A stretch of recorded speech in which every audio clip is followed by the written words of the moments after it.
எல்லோருக்கும் வணக்கம்.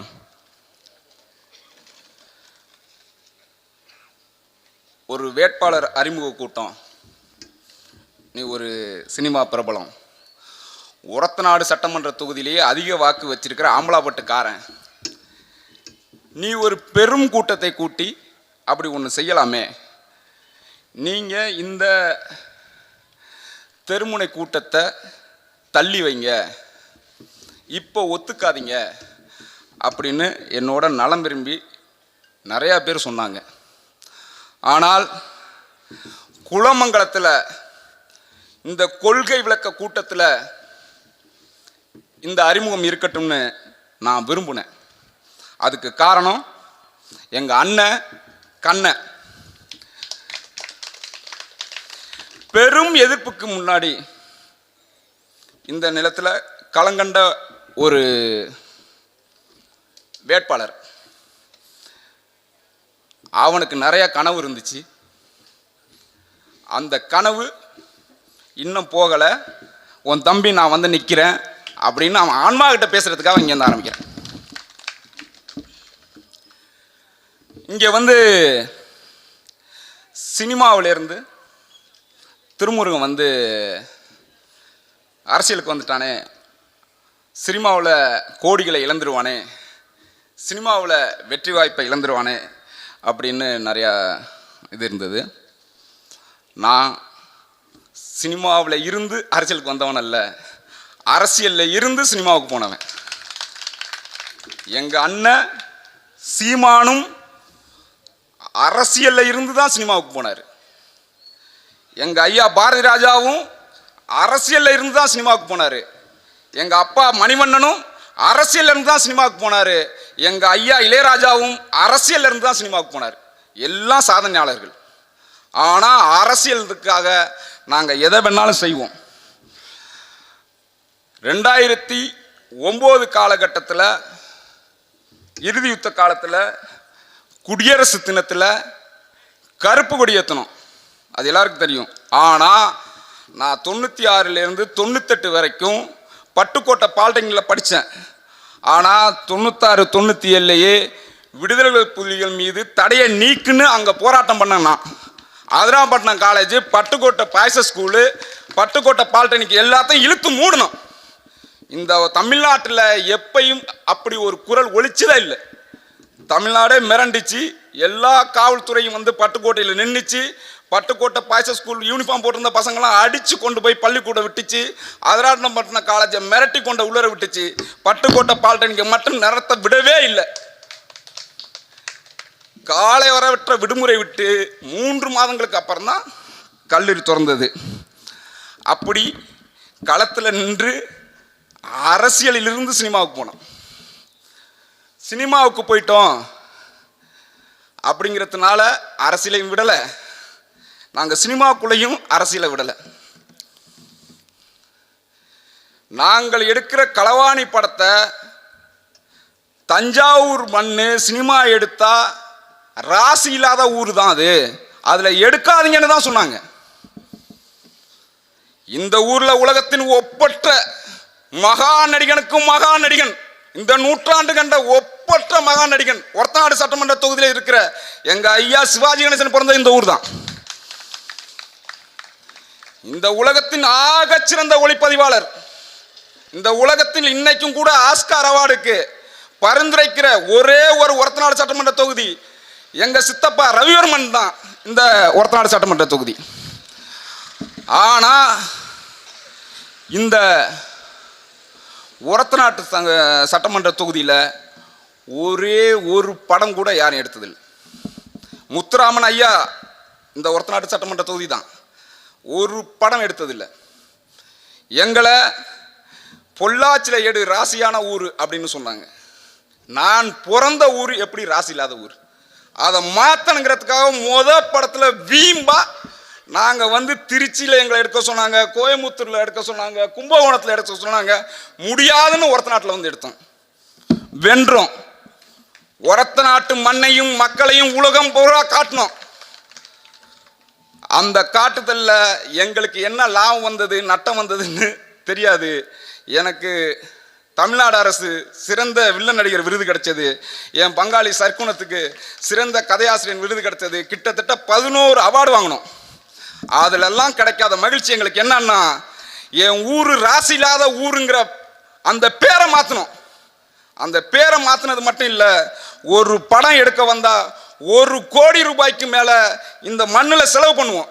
ஹோட்டலில் தங்குறது, சாப்பிட்றது, காய்கறி வாங்குறது, கறி வாங்குறது, வேணும் எடுக்கிறது, பெட்ரோல் எடுக்கிறது, அவ்வளோ செலவு இருக்கு. அந்த 1 கோடி ரூபாயிலேருந்து 2 கோடி ரூபாய் இங்கே வந்து செலவு பண்ணுவாங்கல்ல, அது மாதிரி வருடத்துக்கு 50லேருந்து 100 படம் இந்த மண்ணில் எடுக்கப்பட்டிருக்கு. அந்த பணம் இருக்கு பாருங்க, அந்த பண வருவாயை இந்த மண்ணில் உண்டாக்குனது நாங்கள் தான். அதில் தான் நாங்கள் சொன்ன சினிமாவுக்குள்ளேயும் அரசியல் பண்ணோம்னு. இந்த சினிமாவில் எனக்கு பெரிய இழப்பெல்லாம் ஒன்றும் கிடையாது. இந்த அரசியலுக்கு வந்தாங்க இந்த கருணாநிதி மகன்களும் கருணாநிதி பேரன்களும் தமிழ் தேசியம் பேசுகிற பிள்ளைகளை சினிமாவிலிருந்து அப்புறப்படுத்திடலாம் முடியாது. அந்த காலம் மாறி போச்சு. இன்னைக்கு தயாரிப்பாளருக்காக தமிழ் தேசியத்தின் ஆகச்சிறந்த முதலாளிகள்லாம் தமிழ் தேசியத்தின் முதலாளிகள் இருக்கிறாங்க. ஆகச்சிறந்த இயக்குநர்கள் தமிழ் தேசியவாதிகள் இருக்காங்க. அது நாம் தமிழர் கட்சிக்காரங்களே இருக்கிறாங்க. நானும் திரைப்படம் இயக்குறதுக்கு ஒப்பந்தம் பண்ணி இப்போ வர்ற 26 ஏப்ரல் மேல எனக்கு ஒரு கதாநாயகன் டேட்டு கொடுத்துருக்காரு. நான் வேண்டாம், நான் வந்து 27 படம் பண்ணுறேன்னு ஒத்தி வச்சிருக்கிறேன். தரையிலையும் களம் காண்போம், திரையிலையும் களம் காண்போம், ரெண்டும் தமிழ் தேசிய அரசியல் தான் பண்ணுவோம். அண்ணன் வந்து ரொம்ப நாளாக கூப்பிட்டுட்டே இருந்தார். தம்பி என்னடா அரையா அண்ணா, 1 வருஷம் நான் ஒரு படம் எடுத்துகிட்டு வரேன். தம்பி என்னடா அப்படியே சொல்லிட்டு இருந்தார்.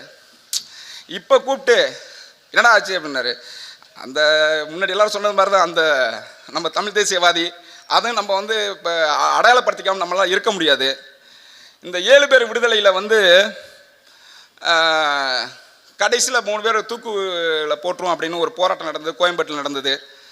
அப்போ ராம்ஜாதன் மணி இவரெல்லாம் வந்து சென்னை உயர்நீதிமன்றத்தில் ஒரு தீர்ப்புக்காக காத்துக்கிட்டு இருந்தோம். அப்போ அண்ணன்கள் எல்லாம் விடுதலை அப்படின்னு சொன்னோன்னே நான் ரோட்டில் இறங்கி ஆடிட்டேன் கோயம்பேட்டில். அதை புகைப்படமாக எடுத்து ஐயா மணியரசன் பத்திரிகை தமிழ் தேசிய தமிழர் கண்ணோட்டத்தில் அட்டைப்படமாகவே போட்டாங்க.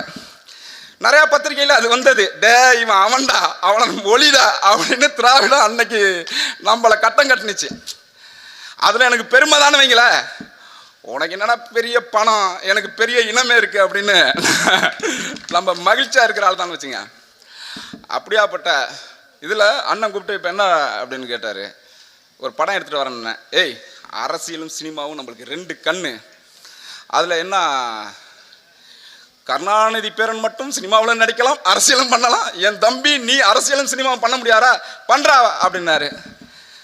சரிண்ணா அப்படின்ட்டு தான் களத்துக்கு வந்தேன். இந்த களத்தில் அண்ணன் ஒரு வார்த்தை கேட்டார். நீ தன்னலத்துக்காக இருப்பியா இனமானத்துக்காக இருப்பியான்னு. இனமானத்துக்காக தான் நிற்பேன். நான் ஆம்பளாப்பட்டுக்காரன்.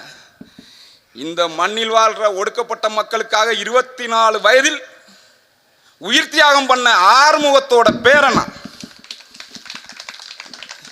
எனக்கு இந்த அச்சம் பயம் இது எதுவுமே கிடையாது. எனக்கு கடிவாளம் கட்டி விட்டது மாதிரி ஒன்றே ஒன்று தெரியும், அது மக்கள் நலன்.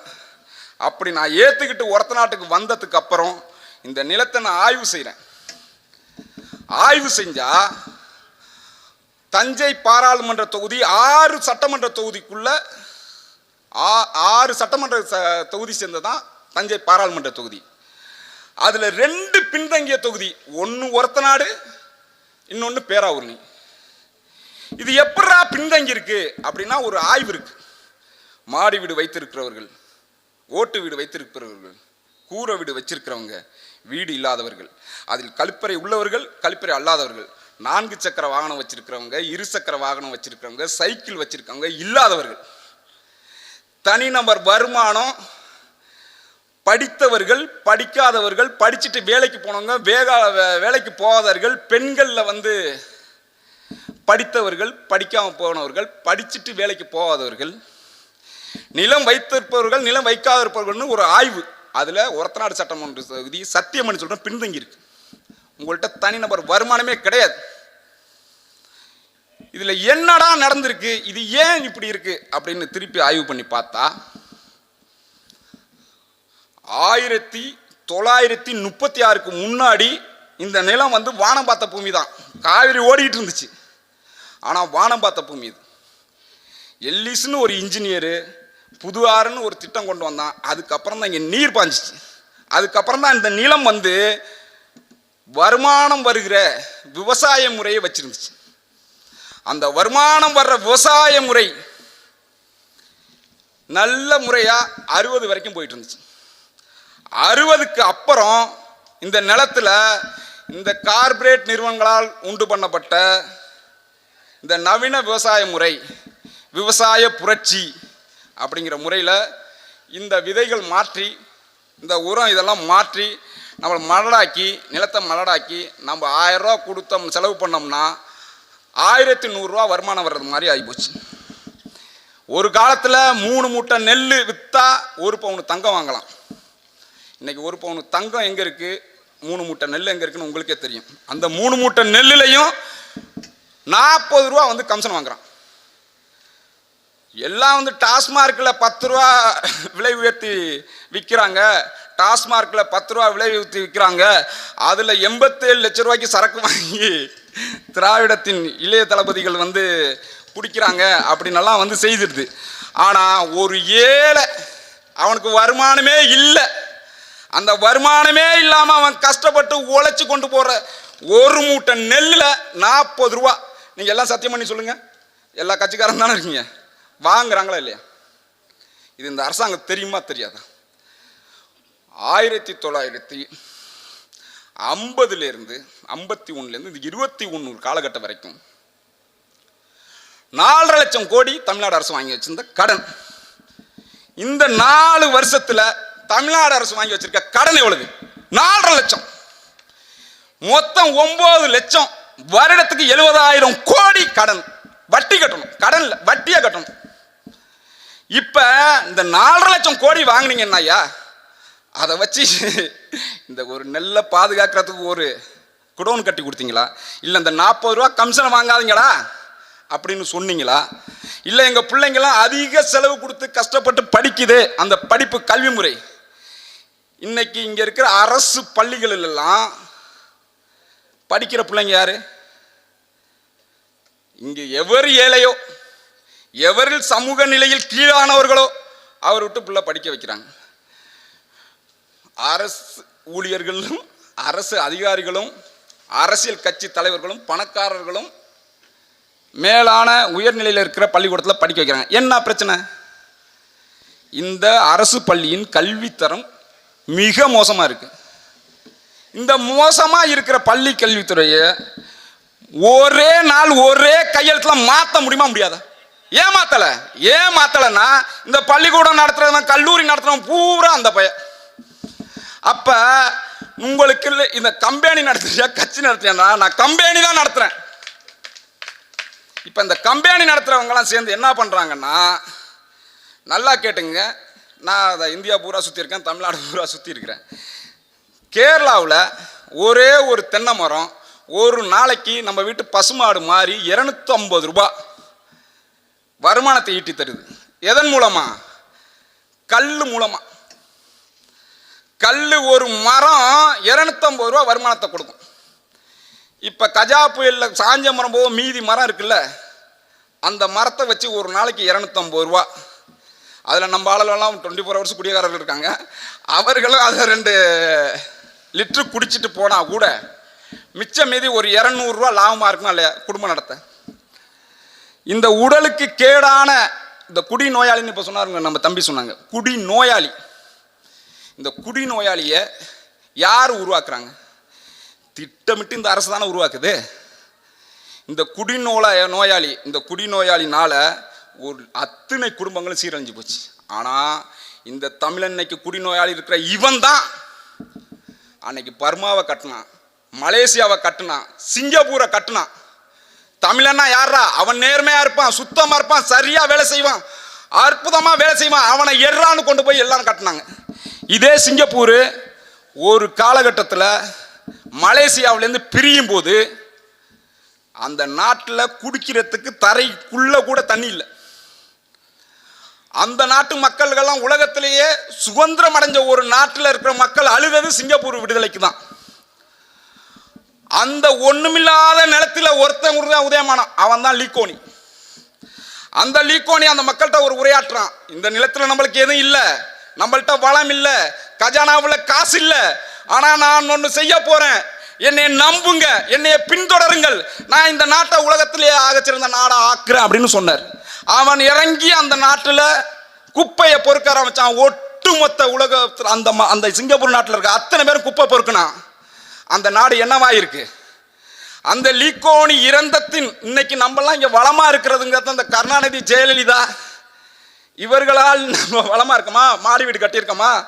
அந்த லீகோனி தண்ணி இல்லாத நிலத்துல, இப்ப கூட தண்ணி இல்லாத நாட்டின் அந்த தலைவன் உருவாக்கின நிலத்தில இருந்து சம்பாரிச்சு நம்ம வீடு கட்டியிருக்கிறோம். ஒன்னு இல்லாத நிலத்துல இருந்து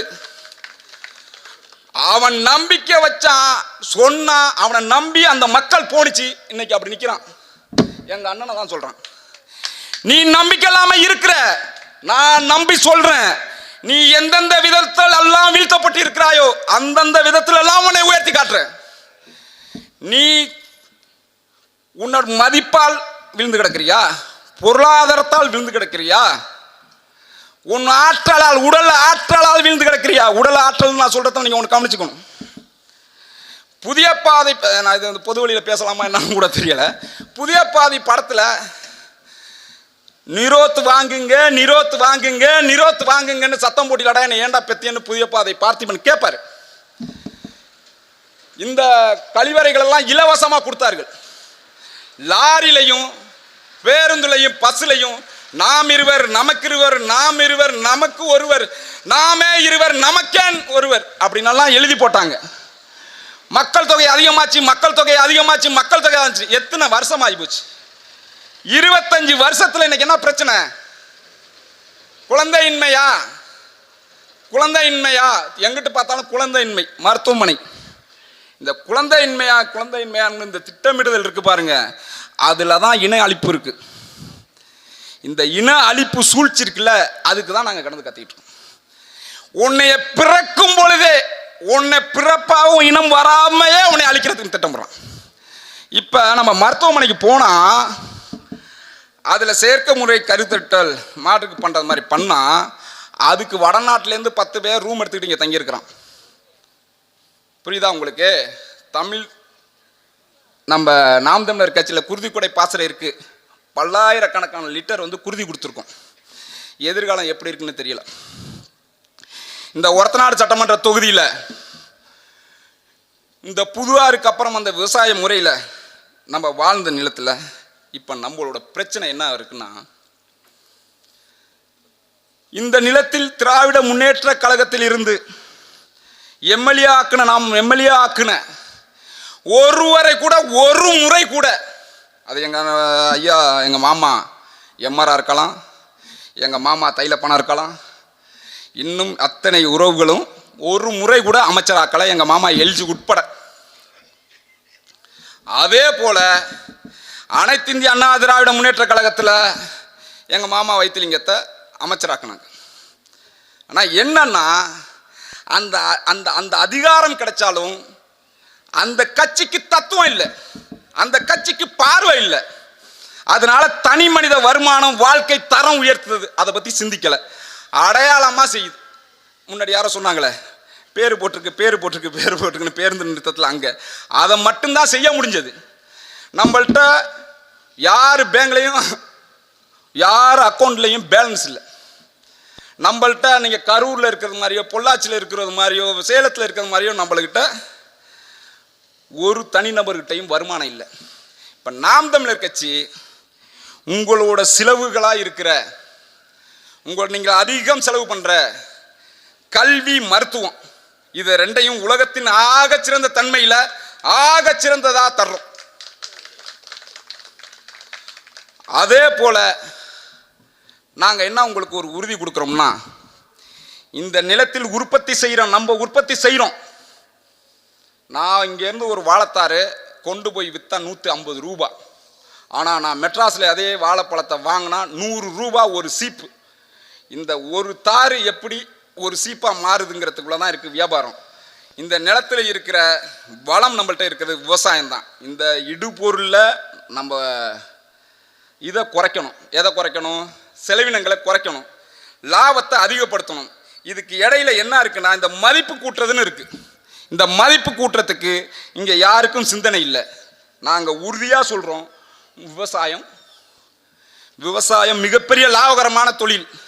எங்கள் அண்ணன் வழக்கறிஞர் கொள்கை பரப்பு செயலாளர் சாமிநாதன் வந்து அடுத்த மேடையில் சொல்லுவார், ஒரு நிலத்தில் எப்படி வருமானம் ஈட்டுவது, 1 ஏக்கர் நிலம் எவ்வளோ லாபகரமாக இருக்குங்கிறத அதை உருவாக்கி காட்டுவோம். ஃபஸ்ட்டு நாம் தமிழர் பிள்ளைங்க அவங்க நிலத்தில் அறிவியல் பூர்வமாக அறிவுபூர்வமாக அதை சாத்தியப்படுத்தி காட்டுவோம்.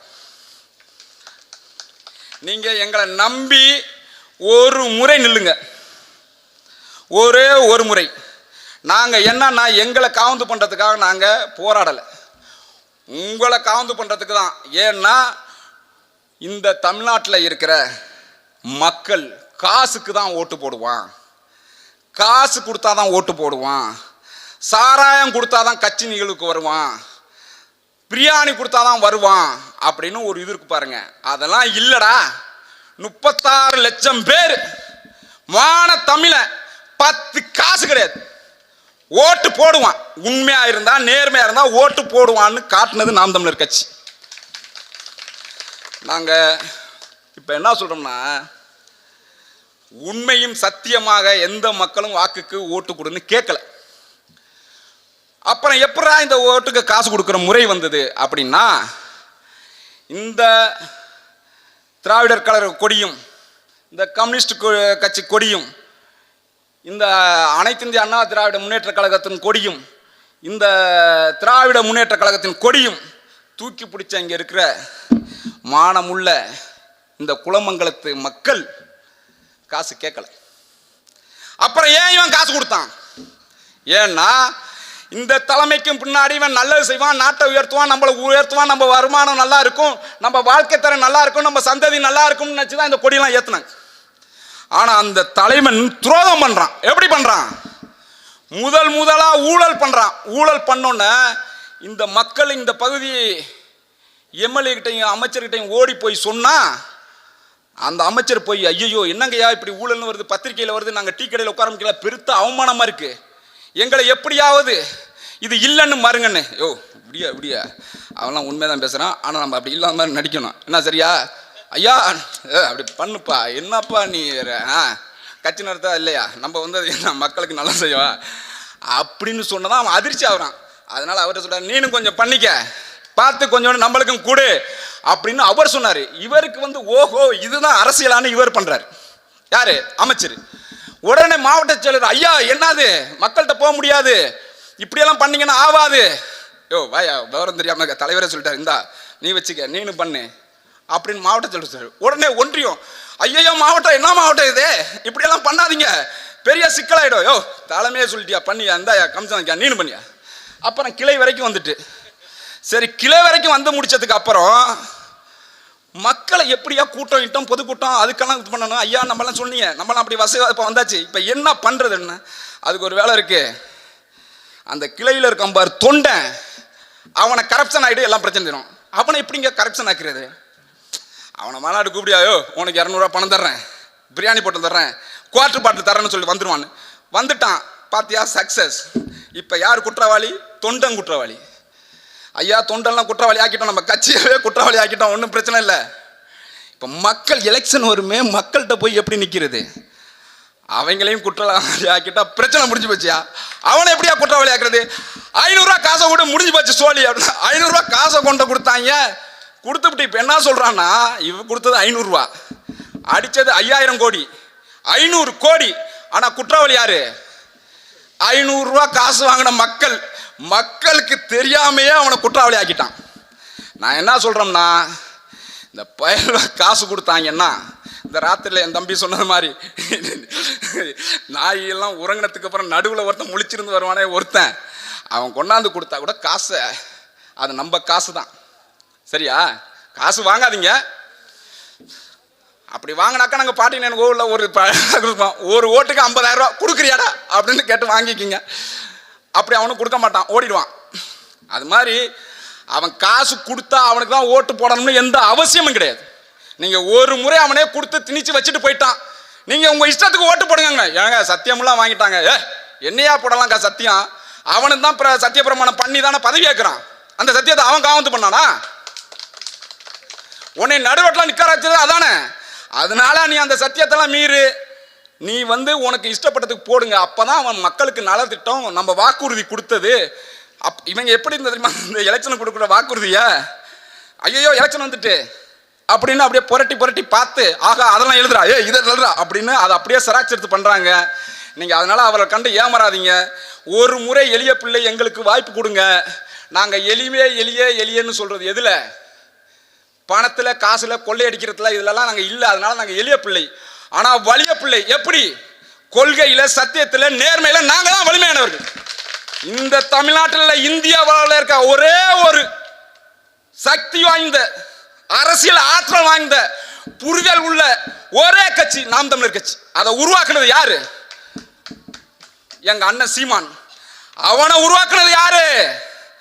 இந்த உலகம் ஒப்பற்ற மாவீரன், மாமனிதன். இந்த உலகத்துல எங்கேயுமே அப்படி ஒரு மாமனிதனை நீங்க பார்க்க முடியாது. அதனால பிரான்ஸ்ல எங்க அண்ணனுக்கு இது கொடுத்துருக்காங்க, ஸ்டாம்பு, தபால் தலை ஓட்டிருக்கு.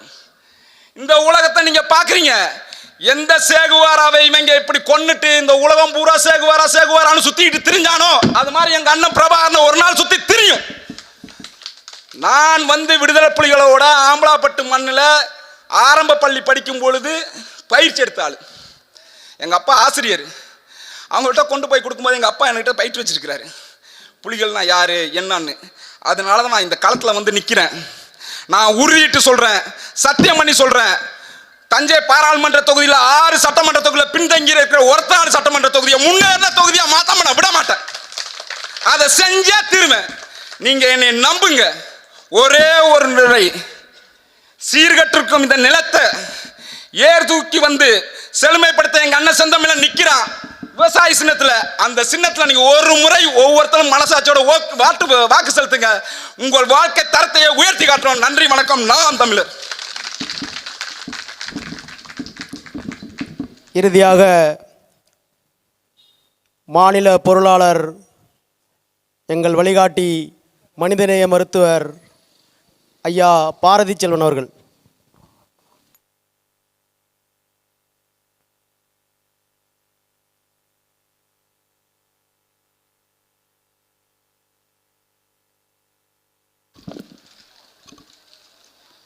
ஒரத்தநாடு சட்டமன்ற தொகுதி குலமங்கலம் பகுதியிலே நாம் தமிழர் கட்சி பொறுப்பாளர்கள் நடத்தி கொண்டிருக்கின்ற இந்த பொதுக்கூட்டத்திலே கலந்து கொண்டிருக்கும் தம்பி திருமுருகன் உள்ளிட்ட அனைவருக்கும் என்னுடைய வணக்கம்.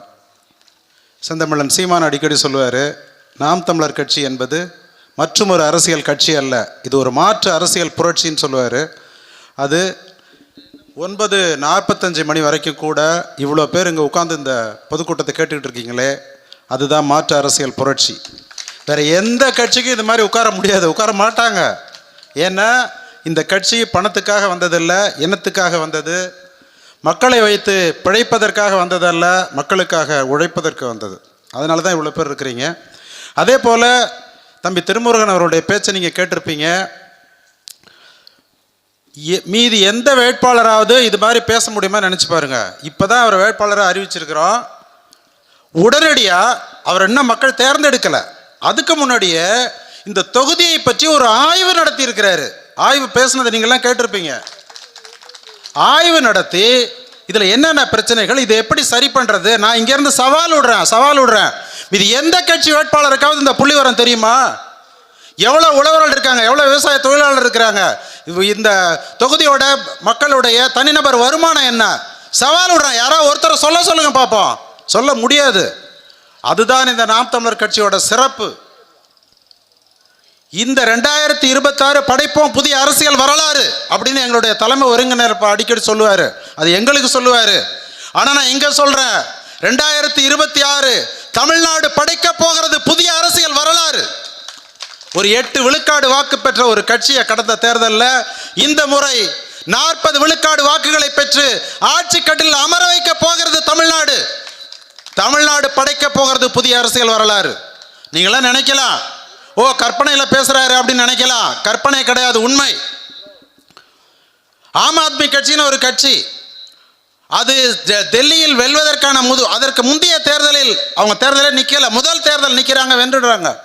அதே மாதிரி சமீபத்தில் இலங்கையில் தேசிய மக்கள் சக்தி என்கிற கட்சியின் அனுரா குமார திசநாயக்கா அதற்கு முந்தைய தேர்தலில் வாங்கிய வாக்குகள் 3 விழுக்காடு. ஆனால் இந்த தேர்தலில் 42 விழுக்காடு பெற்று அந்த நாட்டின் ஜனாதிபதி ஆகிவிட்டார். ஏன்னா அந்த நாட்டில் மிகப்பெரிய பொருளாதார நெருக்கடி, வேற வழி இல்லை. பழையவர்களை தேர்ந்தெடுத்தால் இன்னும் அழிஞ்சு போயிடுவோம். அனுரகுமார திசநாயகாவை அந்த மக்கள் தேர்ந்தெடுத்தார்கள். அதற்கு முந்தைய தேர்தலில் 3 விழுக்காடு தான். இன்றைக்கு தமிழ்நாடு அப்படிப்பட்ட நிலையில் தான் இருக்கிறது. அதை எனக்கு முன்னால் பேசியவர்கள் எல்லாம் உங்களோட எந்தெந்த துறையில் எவ்வளவு சீரழிவு மிக சிறப்பாக எடுத்து சொல்லியிருக்கிறாங்க. இதற்கு மேலும் 5 ஆண்டுகள் இந்த திராவிட கட்சிகளை ஆள நீங்கள் அனுமதித்தால் தமிழ்நாடு பாலைவனமாயிடும். எல்லாம் போச்சு. மண்ணுரிமை, நீருரிமை, நம்முடைய கல்வி உரிமை, சுகாதார உரிமை, உடல்நல உரிமை, வேலை வாய்ப்பு உரிமை, பொருளாதார உரிமை எல்லாம் போயிடுச்சு. இதை பற்றி எல்லாம் பேசுவதற்கு இப்போ நேரம் இல்லை. உங்களுக்கு எல்லாம் தெரியும், எல்லாரும் எனக்கு முன்னாடியே பேசியிருக்கிறாங்க. அதனால் இன்னொரு 5 ஆண்டுகள் இந்த திராவிட கட்சிகளை அனுமதித்தால் தமிழ்நாடு பாலைவனம் ஆகும். செந்தமிழன் சீமான் அடிக்கடி சொல்வதை போல ஈழத்திலே அங்கிருந்து வெளியேறிய அகதிகள் இன்னொரு முறை அங்கே குடியேற முடியும். ஆனால் இந்த திராவிட கட்சிகளை ஆளவிட்டால் இங்கு உள்ள இயற்கை வளங்கள் எல்லாம் கொள்ளையடிக்கப்பட்டு நீர்வளம் அளிக்கப்பட்டு இது மக்கள் வாழ முடியாத ஒரு நிலமாகிவிடும். நாம் எங்கே அகதியாக செல்வது? அதை இந்த பகுதி மக்கள் உணர்ந்து பார்க்க வேண்டும். எனவே நாம் தமிழர் கட்சியின் முழக்கத்தை சொல்லி, ஏனென்றால் இதற்கு மேலும் உங்களை உட்கார வைக்க விரும்பவில்லை. நாம் தமிழர் கட்சிக்கு வாக்களியுங்கள், நாளைய தலைமுறைக்கு வாழ்வழியுங்கள். நாளைய தலைமுறைக்காக அரசியல் நடத்துகின்ற கட்சி தான் நாம் தமிழர் கட்சி. மீண்டும் சொல்கிறேன், நாம் தமிழர் கட்சிக்கு வாக்களியுங்கள், நாளைய தலைமுறைக்கு வாழ்வழியுங்கள்.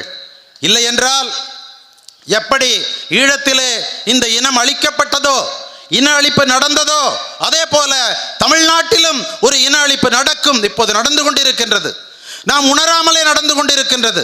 இதை உலக அரசியல் ஆய்வாளர்கள் கட்டமைப்பு சார்ந்த இனப்படுகொலை என்று சொல்கின்றார்கள். குண்டு போட்டு துப்பாக்கியால் சுட்டு கொல்றது கிடையாது. இந்த இனத்தின் கட்டமைப்பை அழிப்பது, கல்வியை அழிப்பது, உடல் நலத்தை அழிப்பது, வேலை வாய்ப்பை அழிப்பது, பொருளாதாரத்தை அழிப்பது, இயற்கை வளங்களை அழிப்பது, இவர்களுடைய பண்பாட்டை அழிப்பது, சாராய கடைகளை திறந்து போதைக்கு அடிமையாக்கி அழிப்பது, இப்படி கட்டமைப்பு சார்ந்த இனப்படுகொலை சிறிது சிறிதாக நாம் உணராமலே நடந்து கொண்டிருக்கின்றது. இது ஒரு எல்லையை அடையும் பொழுது நாம் வீறு கொண்டு போராடுவோம். அப்போது எப்படி கூடங்குளத்திலே அந்த மக்களை அடித்து நொறுக்கினார்களோ, தூத்துக்குடியிலே எப்படி 13 பேரை சுட்டு கொன்றார்களோ, சத்தீஸ்கர் மாநிலத்திலே அந்த பழங்குடி மக்களை பன்னாட்டு முதலாளிகளின் சுரண்டிலிருந்து காப்பாற்ற போராடி கொண்டிருக்கின்ற அந்த மாவோயிஸ்டுகளை இன்றைக்கு எப்படி சுட்டு கொள்கிறார்களோ, அதே போல தமிழ்நாட்டிலே போராடுபவர்களும் ஒரு காலத்திலே சுட்டுக் கொல்லப்படுவார்கள். இங்கேயும் இன அழிப்பு நடக்கும் என்பதை நீங்கள் உணர்ந்து கொள்ளுங்கள். அதெல்லாம் நடக்காம தடுக்கணும்னா மிக எளிய வழி இருக்கு. ஒரு பொத்தான் அழுத்த வேண்டியதுதான். வருகின்ற 2026 சட்டமன்ற தேர்தலிலே இந்த குலமங்கல மக்கள், ஒரத்தநாடு தொகுதி சட்டமன்ற தொகுதியின் மக்கள் விவசாய சின்னத்திற்கு அந்த பொத்தானை அளித்து வாக்களியுங்கள். எந்த கஷ்டமும் கிடையாது, எந்த சிரமம் பட வேண்டியதில்லை. திருமுருகனை போன்ற 234 வேட்பாளர்களை செந்தமிழன் சீமான் தேர்வு செய்து நிறுத்துவார்.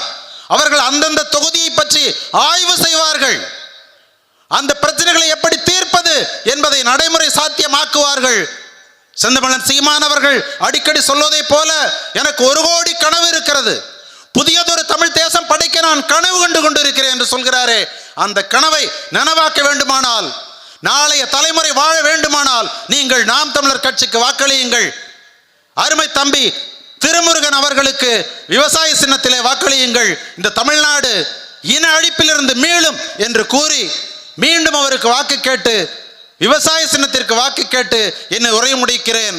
நன்றி, வணக்கம். தமிழ்தாய் வாழ்க, தலைவர் பிரபாகரன் வாழ்க, நாம் தமிழர்.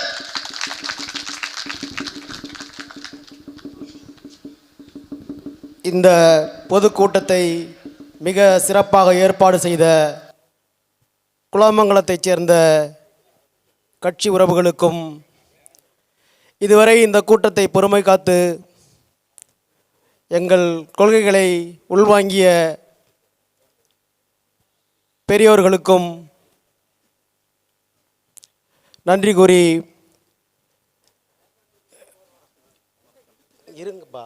அடுத்ததாக திராவிட கட்சிகளில் கூட்டம் முடிந்தவுடன் மதுப்பாட்டில் வழங்குவார்கள். ஆனால் நாங்கள் மரக்கன்று வழங்க தயாராக இருக்கிறோம். அனைத்து உறவுகளும் மரக்கன்றுகளை பெற்றுக்கொண்டு இல்லம் திரும்புமாறு பேரன்போடு கேட்டுக்கொள்கிறோம். மரக்கன்று வழங்க வெற்றி வேட்பாளர் திருமுருகன் மற்றும் மாநில ஒருங்கிணைப்பாளர் அனைவரையும் முன்னழைக்கிறோம். கூடுதலாக எங்கள்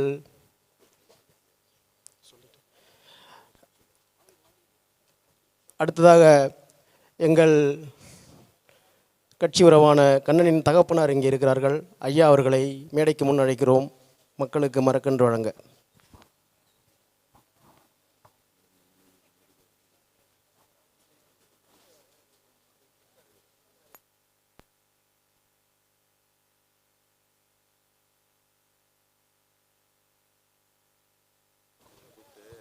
அன்பு சகோதரர் கண்ணன் துணைவியார் அவர்களையும் மேடைக்கு முன் அழைக்கிறோம்.